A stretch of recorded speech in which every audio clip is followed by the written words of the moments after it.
Well, after that very kind and thorough introduction, I can hardly hear what I have to say. I can hardly wait to hear what I have to say. But I appreciate that, sir, very, very much. Shalom and good evening, President Peres, Prime Minister Netanyahu, Deputy Prime Ministers and Ministers, our host, Dr. Ginor, Ambassadors Oren and Shapiro, distinguished guests and colleagues and friends, and I know I've left some out, and I hope you'll forgive me. But may I just commend all of you for being here in this moment of remembrance and commitment on behalf of all humanity. It is such a profound honor for me to speak to you all tonight. And I would like to express just another word of gratitude for Lee Ginor and the ladies that sang for us earlier. It touched my soul, and I know it did all of you. The last time I had the privilege of being here in Israel was as one of a very few members of a small congressional subcommittee, of the Strategic Forces Subcommittee, to meet Benjamin Netanyahu on his very first day as Prime Minister.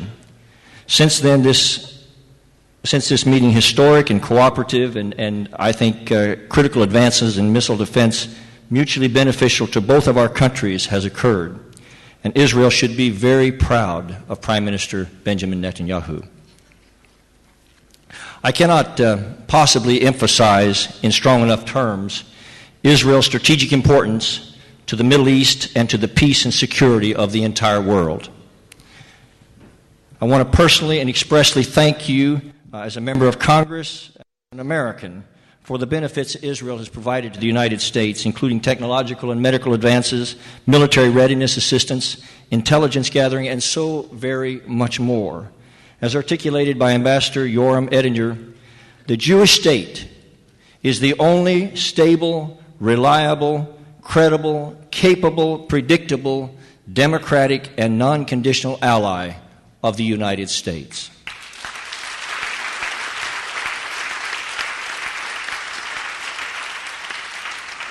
And so tonight we remember the victims and loved ones of the victims on this 10th anniversary of the tragic events of September 11th.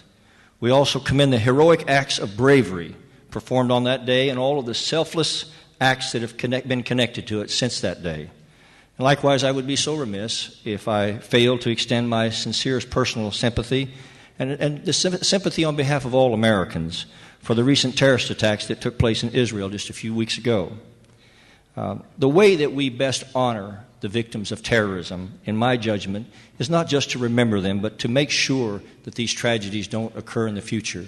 And the best way for us to do that is to embrace the challenges that we must all work together going forward to render terrorism a universally hated evil and a completely ineffective means of achieving political goals.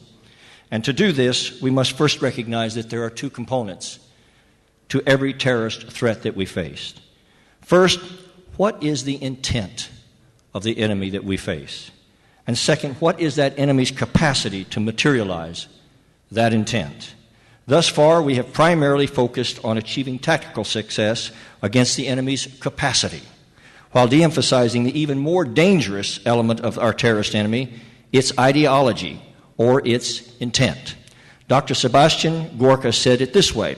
He said, quote, "Although we have proven our capacity in the last 10 years to kinetically engage our enemy at the operational and tactical level with unsurpassed effectiveness, we have not even begun to take the war to Al-Qaeda on the strategic level of counter-ideology." One of the main reasons we have failed in that regard, according to Dr. Gorka, is the, quote, "misguided belief that the religious character of the enemy's ideology should not be discussed, that we should instead use the phrase violent extremism to describe our foe and thus avoid any unnecessary unpleasantness. This despite the fact that all those who have brought death to our shores as Al-Qaeda operatives have done so, not out of purely political conviction, but clearly as a result of the fact that they feel transcendentally justified. Ladies and gentlemen, it's time for all of us to directly confront the ideology of global jihadism itself and expose it for what it is. It is an utter, continual, and heartless disregard for innocent human life by a distorted perspective that denies the God of life himself, and it is evil. We have failed to bankrupt jihadist terrorism at its most insidious point, its narrative of global religious war. It is important to understand that global jihad is taking place on two very different fronts. First, warfare on the battlefield, and what has become known as lawfare in the judicial system to impose Sharia law upon all of humanity. There is no more favorable arena for Sharia law advocates or lawfare than the U.S. and international courts. The world must understand that Sharia is not simply a set of rules governing criminal or religious behavior. It is the primary doctrinal and legal impetus for terrorism in the name of Islam, and it cannot coexist with freedom and liberty. We must be vigilant against this stealth jihad as we are vigilant to the military capabilities of violent jihad. We are no longer at war with fascists, nationalists, or communists. Rather, we are at war with a religiously inspired group of mass murderers who want to make us like them at all costs. And if we fail to face that fact, it only delays our ability to understand the true nature of this current conflict and to delegitimize the ideology of our foe. Death to America. Terrorists are not afraid to say it. Death to America. It is not a slogan, ladies and gentlemen. According to Sheikh Hassan Nasrallah, death to America is a policy, a strategy, and a vision. Iran has called for Israel to be wiped off the map and for the utter annihilation of the Jewish state. On June 2nd of 2008, Mahmoud Ahmadinejad again made clear his intent. He stated that Muslims would uproot satanic powers and declared that Israel is about to die and will soon be erased from the geographical scene. Ahmadinejad also said anybody who recognizes Israel will burn in the fire of the Islamic nation's fury. Now, these jihadists are all such happy fellows. But history reminds us, in an ominous way, to take them seriously. Jewish author Primo Levi was once asked what he had learned from the Holocaust. Now, most of you already know the answer. He replied, when a man with a gun says he intends to kill you, believe him. And that brings me to the second component of every terrorist threat that we face, the enemy's capacity to carry out its intent.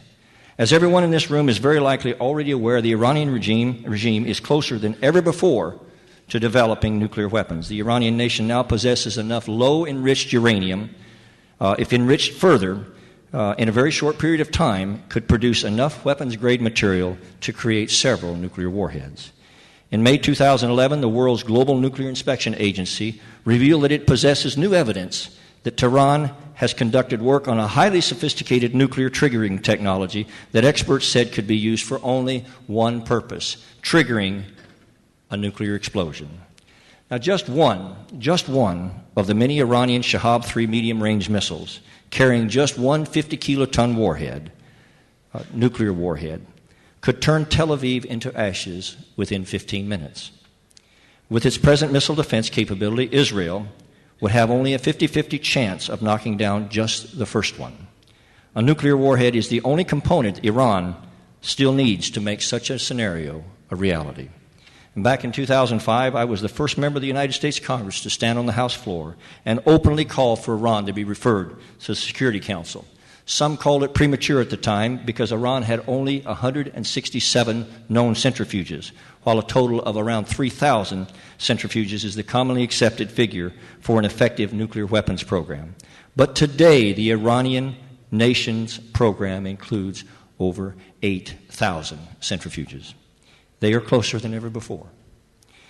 There's also strong reason to conclude that Iran is pursuing what could be their ultimate asymmetric weapon, a nuclear high-altitude electromagnetic pulse weapon, or an EMP capability.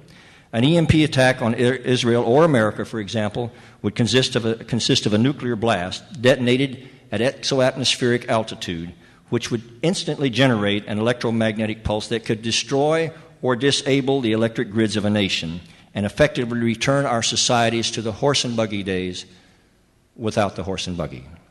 In such a scenario, Dr. William Graham, chairman of America's EMP Commission, estimates that 70 to 90% of the stricken nation's population would be unsustainable.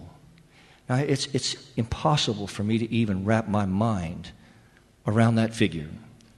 In 1988, Osama bin Laden announced to his religious followers, quote, "It is our religious duty to gain nuclear weapons." Ladies and gentlemen, if Iran gains nuclear weapons, they will give them to terrorists the world over, and the entire human family will step into the shadow of nuclear terrorism. And any sense or concept of peace we have ever known could be completely changed in one blinding flash. Now, I cannot tell you how sincerely bewildering it is to me as an American congressman to hear our own American president expressing more open rebuke toward Israel for building homes in its own capital city than he has expressed toward a madman like Mahmoud Ahmadinejad for building nuclear weapons with which to threaten the peace and security of the world.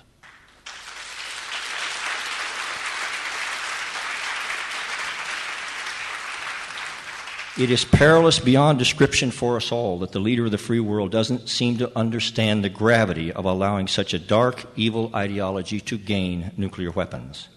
White House Chief of Counterterrorism Advisor John Brennan referred to jihad as, quote, "a legitimate tenet of Islam," describing jihadists as victims of, quote, "political, economic, and social forces," and stating that those plotting attacks on the United States should not be described in, quote, "religious terms." Moreover, the Obama administration has even replaced the word terrorism with the more politically correct term man-caused disasters. The phrase war on terror is now overseas contingency operations. Now, if such political correctness prevails, burglars in the future could be called unwanted house guests. Shoplifters could be called non-paying customers. Drug dealers could be called unlicensed pharmacists. Now, my friends, the accurate representation of truth in our terms and nomenclature is critical to the success of every human endeavor. And now the administration has announced that it would resume contacts with the Muslim Brotherhood, stating it is in Washington's interest to deal with, quote, those parties, quote, those committed to non-political, non-violent politics. Let me say that again. Washington's interest to deal with parties, quote, committed to non-violent politics, unquote. Now, I don't know. Maybe somehow Mr. Obama and his State Department missed the Muslim Brotherhood Supreme Guide's memo in October of last year when he declared holy war against America and Israel and stated that, quote, the U.S. is experiencing the beginning of its end, and then went on to castigate Muslims for disregarding Allah's command to wage jihad for his sake with their money and their lives. Just let me assure you in the strongest possible terms that the blurry perspective of the Obama administration toward jihad, or for that matter, toward Israel, do not represent the mind and heart of the American people. Actually, it was another president named Ronald Reagan who more accurately reflected the American people. When he gave an address in 1983, when the world faced a similar threat in the growing strength and nuclear ambition of the Soviet Union, he stated, quote, I urge you to beware the temptation to ignore the facts of history and to the aggressive impulses of an evil empire, to simply call the arms race a giant misunderstanding, and thereby remove yourself from the struggle between right and wrong and good and evil. Ladies and gentlemen, we have been here before. Indeed, the free nations of the world once had opportunity to address the insidious rise of the Nazi ideology in its formative years when it could have been dispatched without great cost. But they delayed, and the result was an atomic bomb falling on cities, 50 million people dead worldwide, and the swastika shadow nearly plunging the planet into Sumerian night. Winston Churchill's warning far preceded such tragic events when he said, if you will not fight for the right when you can easily win without bloodshed, if you will not fight when your victory will be sure and not too costly, you may come to the moment when you will have to fight, with all the odds against you and only a precarious chance of survival. There may be a worse moment. You may have to fight when there is no hope of victory, because it is still better to perish than to live as slaves. Now, my friends, that's precisely the equation we face today. It's time for us all to put aside political correctness and deal with the true ideological nature of this enemy's intent and its capacity. There is no moral equivalence between jihad and freedom. Muslim Brotherhood Supreme Guide Muhammad Beatty stated that, quote, Muslims, quote, crucially need to understand that the improvement and change that the Muslim nation seeks can only be obtained through jihad and sacrifice by raising a jihadi generation that pursues death just as the enemies pursue life. In a video message, Nidal Malik Hassan proclaimed 2 years before he killed 29 people at Fort Hood, Texas, quote, we love death more than you love life. Sheikh Hassan Nasrallah, explaining why he believed Hezbollah would prevail over Israel, said, quote, we have discovered how to hit the Jews where they are most vulnerable. The Jews love life, so that's what we shall take from them. We will win because they love life and we love death. Now, as horrifying as the evil intent and mindset behind such words are, in a profound irony, the jihadists have done us a favor. They have clearly articulated the true difference between us and them. American Israel and the free peoples of the world do indeed love and honor this miracle of God called life. And therefore it's truly a daunting thing for us to face an enemy with vicious hate who attacks with no regard for the lives of anyone, including their own. But let me just say to you all, the terrorists have overlooked something. The most fierce, determined, and capable warriors on this earth are those who recognize that life is indeed a precious gift from God, and that the taking of innocent human life is an affront to God himself, and therefore they fight not out of hate, not out of revenge, but out of love to protect the lives of their families, their country, their fellow human beings, and the cause of freedom itself. They understand that the protection of God is their ultimate hope. So, ladies and gentlemen, that's why we will win this war. We will win because we do love life and the giver of life. And we will not allow terrorists the power to achieve their distorted goals by recoiling in fear from their threats and atrocities. It is said that those who survived the Holocaust achieved their revenge through simply living. Rather than allowing their faith and their hope to be crushed by the atrocities of the past, they chose to dry their tears and to look up again, and to begin building again. And indeed, they did build a future, and a family, and a community, and a nation. The God of Jacob honored their courage. The threat of the Nazis is no more. And one day, this threat of global jihadism will be no more. So on this day of remembrance, when our hearts ache for those and the loved ones of those who have lost their lives to the evil acts of terrorism 10 years ago, we are not shaken, and we are not here to surrender or to stand down. Rather, we are here to renew our commitment to ourselves, to God, and to each other, to protect the dignity and value of every human life, and to proclaim again liberty throughout all the land and to all of its inhabitants. We remember and hold on to who we are and whose we are, and we will fight the battle as David did, assured of victory with an intensity and commitment that our enemy cannot begin to fathom. So let me leave you tonight, if I may, with an account depicted in a recent film in America of an event in 1588 when Queen Elizabeth rode out to her army when they were facing a holy war from King Philip's massive ocean-borne armada. Paraphrasing from the words of the Queen that inspired her army to one of the greatest victories in history that England has perhaps ever had, I hope they will somehow inspire us now in the struggle against global jihad. She said, "My loving people, we see the sails of the enemy approaching. We hear the guns over the water. Soon now we will meet them face to face. I am resolved in the midst and heat of the battle to live or die amongst you all. While we stand together, no invader shall pass. Let them come with the armies of hell. They will not pass. And when this day of battle is ended, we meet again in heaven or on the field of victory."